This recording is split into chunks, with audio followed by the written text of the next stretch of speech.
चिंदी चोर, तेरे पैसे ले को यहाँ को पार्का में लेना मार लग बैठा कह रहे तू। हाँ वैसा क्या भी नहीं भा। ए वैसा सब भी क्या नहीं तो क्या रे, फिर यहाँ बैठा है तू, कब देता मेरे पैसे? भा 1 महीने में डाल दो भा। महीना बोल रहा है महीना गिना नहीं, 30 दिन के अंदर पैसे होना। मुझे 30 दिन नहीं करता तेरा आशा ऐसा कर तू, फिर नहीं देखने के दिन देखता देख तू, क्या समझा रहे तू? मेरा टॉर्चर सहना ना सबको, आदमी कहते कि जने सुसाइड कर ले मर गए। मेरे बारे में जानकारी करने के रहा तो मेरे असिस्टेंट को पूछ ले। असिस्टेंट तुझे अभी हमारे ममदू भाई के बारे में मालूम नहीं? बचपन से स्टार्ट कर।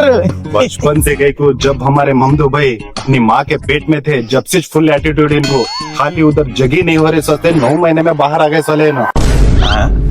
फिर इनके अम्मी अब्बा इनको क्या की बोले बोल को इन्हों उनके ऊपर गुस्से में आको पैदा होने से 2 साल तक इनके अम्मी अब्बा से बातिस नहीं करे नो। इतना एटीट्यूड। अभी हमारे भाई को ईगो को से लेवल का है बोले तो इनके शादी में खास कर को इनके अम्मी अब्बा को नहीं बोले सोले नो। कई को नहीं बुलाए?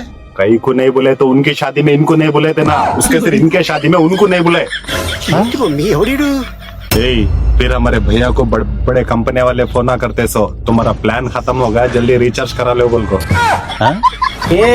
बोलते बोलते ऐसा मेन बात हम बिसर जाता। देख तू मेरे लिंक का कहाँ तक है वो बोल। भाई को लिंक का कहाँ तक है बोल। अमिताभ बच्चन, महेश बाबू, सुदीप इनो सब जने भी इनो कोच से भी दुकान को जाकर फोन पे करेंगे। धन्यवाद, थैंक यू बॉस, ये सब भी बोलते सो। कौन है, कहाँ से आते?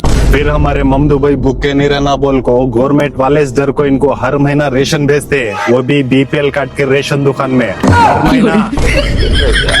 अरे अब्बा भाई के बारे में इतना सब भी मैं मालूम नहीं था भाई।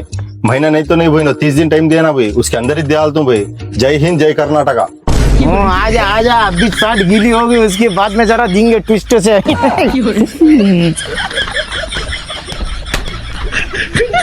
आखिर कुरान में किस सहाबी का नाम सीधे तौर पर आया है?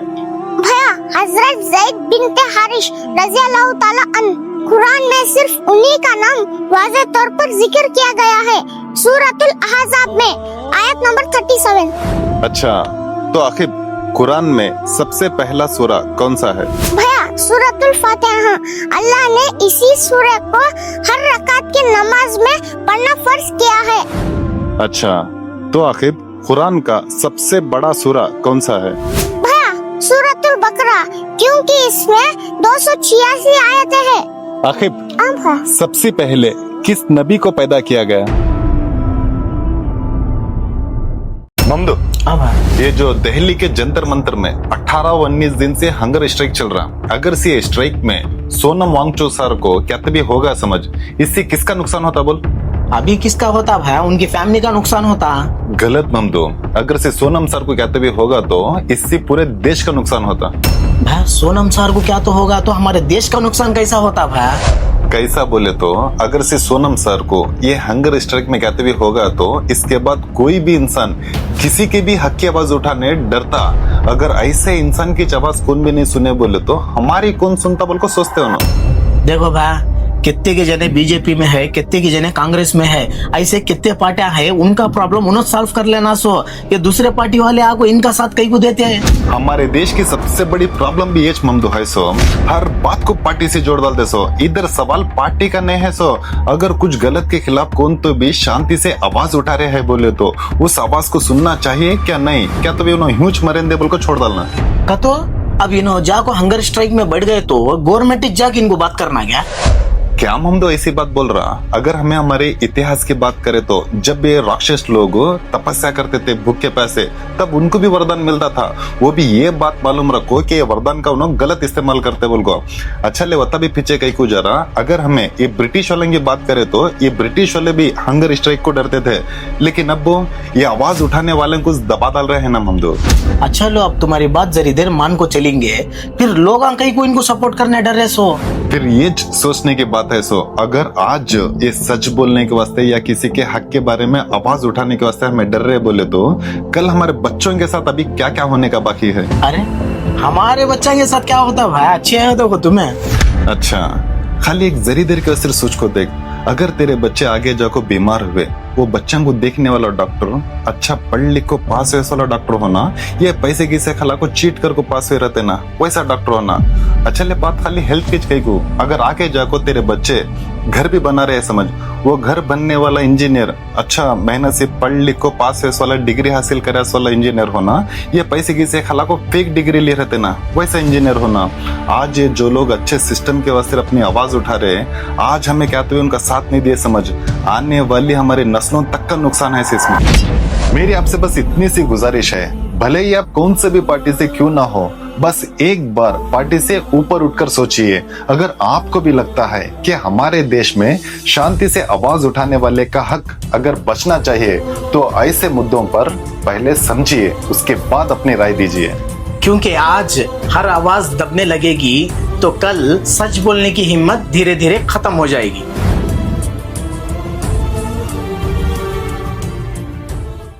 देख इस्माइल, जैसे लोगों के फैमिली डॉक्टर रहते हैं, वैसे डिस्को बाबा हमारे फैमिली के सब भी करता धरता है। जैसे हमारे फैमिली में क्या भी प्रॉब्लम मान दे, ये डिस्को बाबा उसे ठीक करने का। और डिस्को बाबा में एक और खासियत क्या है बोले तो, इनके बातों से लोगों को इतना मोटिवेट करते हैं। आज लाइफ में कितने की जने सक्सेसफुल इनके बातों से मोटिवेट हो कुछ बने हैं। सो यार मैं भी मेरी तारीफ कहीं को इतनी करते कि मुझे अब तक समझ में नहीं आया। ये बड़प्पन बाबा का। बोल बेटा, क्या कैसा आना हुआ?